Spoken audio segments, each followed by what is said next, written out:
नमस्कार, मैं हरि। आप देख रहे हैं डिजिटल न्यूज झारखंड। तो चलिए जानते हैं झारखंड की प्रमुख खबरों के बारे में। इससे पहले आपसे छोटी सी निवेदन कि अगर आप चैनल में नए हैं तो चैनल को सब्सक्राइब अवश्य कर ले ताकि झारखंड की सभी ताजा तरीन खबरें सबसे पहले आपको मिल सके। तो चलिए शुरुआत करते हैं आज की पहली और बड़ी खबर से।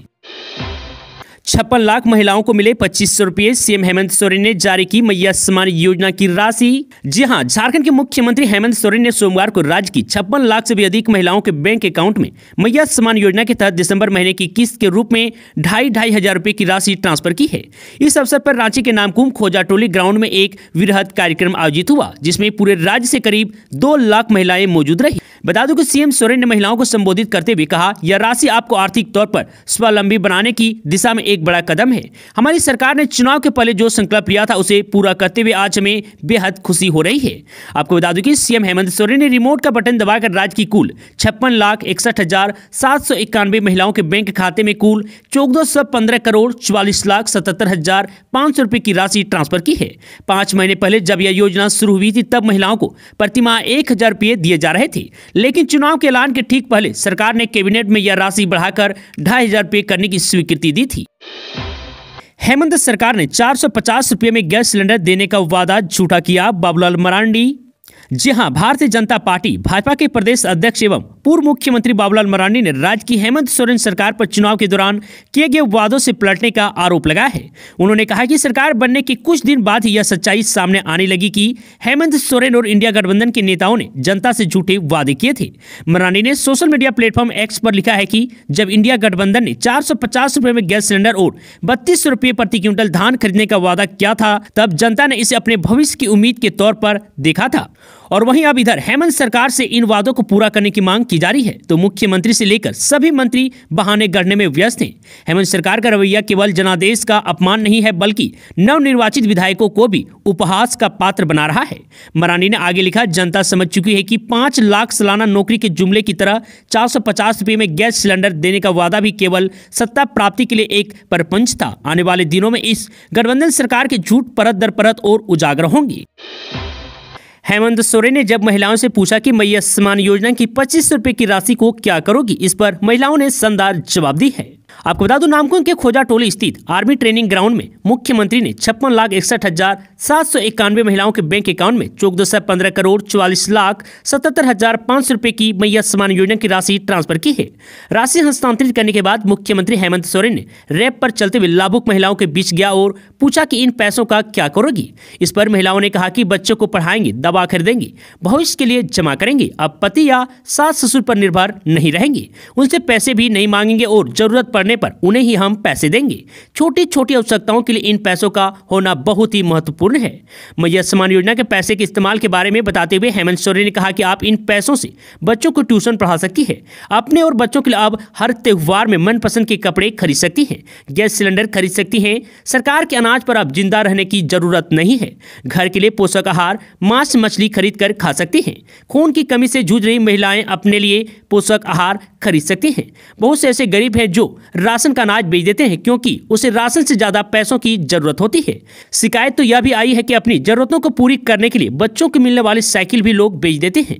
अब वह नौबत नहीं आएगी। सीएम ने कहा कि इतना ध्यान रखना कि इन पैसों का कभी भी गलत इस्तेमाल ना करना। वैसे भी झारखंड की महिलाएं बहुत समझदार है, वे अपने पैसों को बहुत सोच समझकर इस्तेमाल करती है। कहा कि आज हमने अपनी जिम्मेदारी निभाई है, अब आपके सार्थक सहयोग की जरूरत है। झारखंड सरकार ने केंद्र से मांगी मदद, 24 लाख मकान करे स्वीकृत।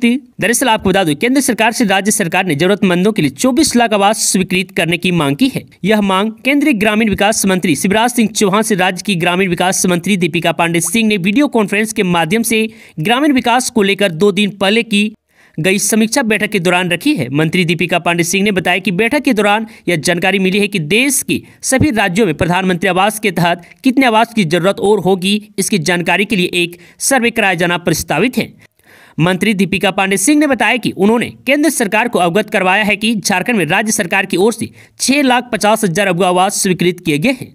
मंत्री ने बताया कि अगुआ आवास योजना के तहत रसोई युक्त 3 कमरों के आवास के लिए राज्य सरकार 2 लाख रुपए की राशि दे रही है। नरेगा के तहत अगुआ आवास में शौचालय का निर्माण भी करवाया जा रहा है। उन्होंने कहा कि राज्य में 24 लाख अगुआ आवास और देना है।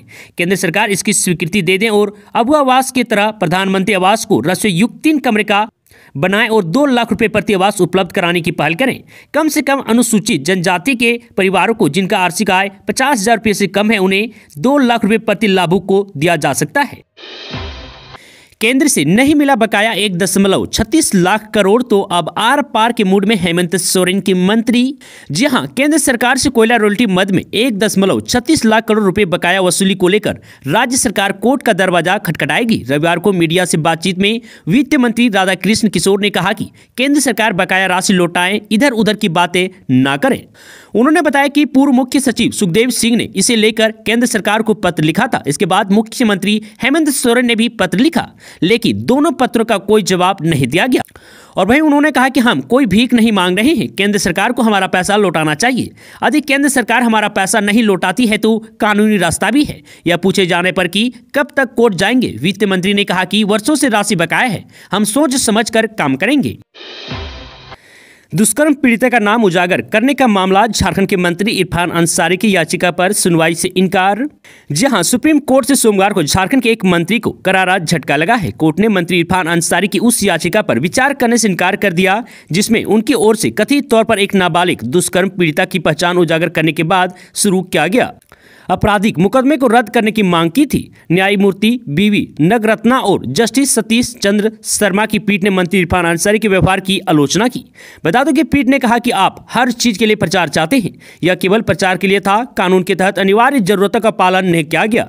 राजनेता अस्पताल में जीवित बच्चे व्यक्ति से मिलने के लिए या तो केवल अकेले जा सकते थे या फिर अपने साथ एक व्यक्ति को ले जा सकते थे। समर्थकों के साथ जाने की कोई जरूरत नहीं थी, यह केवल प्रचार के लिए था। आपको बता दूं कि इसी बीच अदालत के मिजाज को भांपते हुए अंसारी के वकील ने याचिका वापस लेने की इजाजत मांगी और कोर्ट ने उन्हें उसकी इजाजत भी दे दी। अंसारी ने झारखंड हाई कोर्ट के 6 सितंबर 2024 के उस फैसले को चुनौती दी थी जिसमें उसने भारतीय दंड संहिता और यौन अपराध से बच्चों का संरक्षण अधिनियम के प्रावधानों के तहत आरोप तय करने के दुमका कोर्ट के 21 नवंबर 2022 को दिए गए आदेश को रद्द करने से इनकार कर दिया था। कोडरमा में मदन गुंडी टोल प्लाजा पर अनिश्चितकालीन धरना की शुरुआत। जी हां, लोकल गाड़ियों को टोल फ्री करने की मांग को लेकर मदन गुंडी टोल प्लाजा संघर्ष समिति के द्वारा मदन गुंडी में स्थित टोल प्लाजा के समीप अनिश्चितकालीन धरना की शुरुआत सोमवार से की गई, जिसमें बरही विधानसभा व बरकट्टा विधानसभा की पूर्व विधायक उमाशंकर अकेला व जानकी यादव मुख्य रूप से मौजूद रहे। वहीं इस धरना में कांग्रेस व अन्य दलों के कई नेता जनप्रतिनिधि शामिल हुए। इधर धरना प्रदर्शन में लोगों की मुख्य मांग स्थानीय सभी प्रकार की वाहनों पर टोल फ्री करना, 75% स्थानीय लोगों को टोल पर नौकरी देना आदि है। धरना प्रदर्शन कर रहे बरही विधानसभा के पूर्व विधायक उमाशंकर अकेला ने कहा कि जिस समय इस टोल का निर्माण हो रहा था उस समय ही हमने इसका विरोध किया, लेकिन कुछ स्थानीय दलाल के कारण यहां पर इस टोल का निर्माण का समर्थन किया गया और उनके द्वारा अपने कुछ लोगों को नौकरी दिलवा दिया गया। अगर जल्द लोकल सभी प्रकार के वाहनों को टोल फ्री नहीं किया गया तो आंदोलन उग्र होगा। झारखंड बोर्ड के 10वीं और 12वीं की परीक्षा के लिए मॉडल पेपर जारी। जी हां, झारखंड एकेडमिक काउंसिलिंग जैक ने 2025 के लिए कक्षा 10वीं और कक्षा 12वीं की बोर्ड परीक्षा के मॉडल क्वेश्चन पेपर जारी कर दिए हैं। ये मॉडल क्वेश्चन पेपर सभी विषयों के लिए PDF फॉर्म में उपलब्ध हैं। छात्र इन मॉडल पेपरों को आधिकारिक वेबसाइट JACEXAMPORTAL.in से डाउनलोड कर सकते हैं। इन मॉडल क्वेश्चन पेपर के जरिए छात्र परीक्षा के पैटर्न और मार्किंग पैटर्न को समझने में सहायता प्राप्त कर सकते हैं। 10वीं और 12वीं की बोर्ड परीक्षा 11 फरवरी 2025 से शुरू होगी और 3 मार्च को आखिरी पेपर होगा। 10वीं की परीक्षा सुबह होगी जबकि 12वीं की परीक्षा दोपहर में होगी। रघुवर दास 10 जनवरी को फिर से लेंगे भाजपा की सदस्यता, पार्टी में मिलेगी बड़ी जिम्मेदारी। जी हां, झारखंड के पूर्व मुख्यमंत्री रघुवर दास एक बार फिर से राज्य की सक्रिय राजनीति में एंट्री करने वाले हैं। हाल ही में उन्होंने उड़ीसा के राज्यपाल के पद से इस्तीफा भी दे दिया है। रघुवर दास एक बार फिर से भाजपा की सदस्यता ग्रहण करने वाले हैं।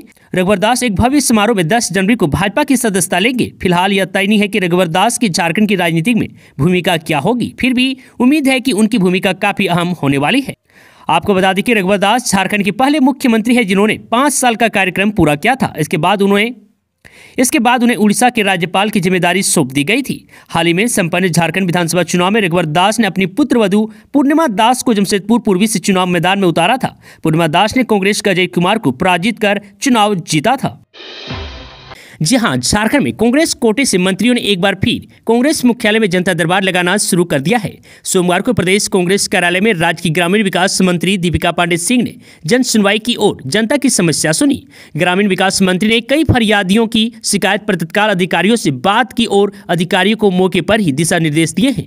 ग्रामीण विकास मंत्री दीपिका पांडे सिंह की जन सुनवाई में सोमवार को कुल 20 फरियादी पहुंची, जिसमें सबसे अधिक जमीन से जुड़ी हुई है। अब आवास के आवंटन राशि से संबंधित 4 शिकायत और बाकी अन्य मामलों से जुड़ी शिकायतें आई थी। शिकायत लेकर जनता दरबार में पहुंचे फरियादियों ने कहा कि कई जगहों से निराशा हाथ लगने के बाद वह कांग्रेस भवन में ग्रामीण विकास मंत्री की जनता दरबार में पहुंचे हैं। जनता दरबार में आए लोगों ने कहा कि ग्रामीण विकास मंत्री ने उन्हें भरोसा दिलाया है कि सभी के साथ न्याय होगा। झारखंड में बिजली की किल्लत होगी दूर, नए साल पर PVUNL का तोहफा, कब शुरू होगा उत्पादन। जहां झारखंड बिजली वितरण निगम और NTPC की joint venture company PVUNL Patratu विद्युत उत्पादन निगम लिमिटेड से जनवरी में ही 800 मेगावाट की पहली यूनिट से बिजली का उत्पादन शुरू कर दिया जाएगा। CEO RK सिंह ने सोमवार को PVUNL पतरातू के सुभाष चंद्र बोस हॉल में प्रेस कॉन्फ्रेंस कर बताया कि ट्रांसमिशन लाइन की समस्या का भी समाधान किया जा रहा है ताकि उत्पादित बिजली को सही ढंग से दूसरे स्थानों पर भेजा जा सके। ट्रांसमिशन लाइन के निर्माण का कार्य निर्धारित समय से पूरा कर लिया जाएगा। इसके लिए ऊर्जा विभाग कार्य कर रहा है। उसके बाद बिजली की प्रक्रिया चालू कर दी जाएगी। इसकी तैयारी प्रबंधन द्वारा शुरू की जा रही है। आपको बता दूं कि CEO RK सिंह ने कहा कि PVUNL पतरातू में बन रहे 4000 मेगावाट के पावर प्लांट का निर्माण कार्य तेजी से चल रहा है। यहां पर पहले दौर में 800 मेगावाट की 3 यूनिट लगनी है। इसमें पहली यूनिट जनवरी माह के अंत तक, दूसरी और तीसरी यूनिट दिसंबर 2025 के अंत तक पूरा कर लिया जाएगा। यहां से होने वाले बिजली उत्पादन का 85% झारखंड को और 15% केंद्र को दिया जाएगा। होमगार्ड जवानों के एरियर भुगतान का मामला, झारखंड हाईकोर्ट का आदेश, 7 जनवरी को हाजिर हो होमगार्ड के DG।